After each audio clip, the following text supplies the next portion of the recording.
बांदा येथील श्री विठ्ठल मंदिरात आषाढी एकादशीचा सोहळा मोठ्या उत्साहात व भक्तिमय वातावरणात साजरा झाला।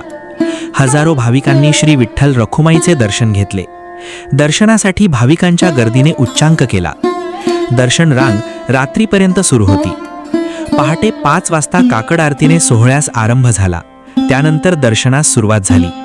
सायंकाळी वाजत गाजत श्रींच्या उत्सव मूर्तीचे आगमन झाले। 5 वाजता श्री विठ्ठल सोहिरा महिला भजन मंडळाची नित्य एकादशीची भजन सेवा झाली। त्यानंतर सायंग आरती झाली। प्रतिवर्षाप्रमाणे या सोहळ्यानिमित्त विविध दिंड्या मंदिरात आल्या।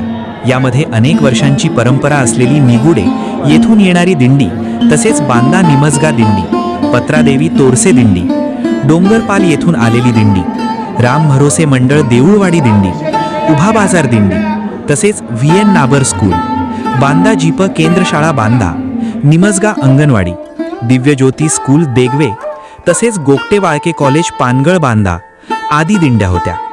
सर्व दिंड्यांचे मंदिरातर्फे स्वागत करण्यात आले। रात्री श्रींचा पालखी प्रदक्षिणा सोहळा झाला। त्यानंतर भजन व आरती करण्यात आली। उत्सवानिमित्त मंदिरावर आकर्षक रोषणाई तसेच फुलांची सजावट करण्यात आली होती।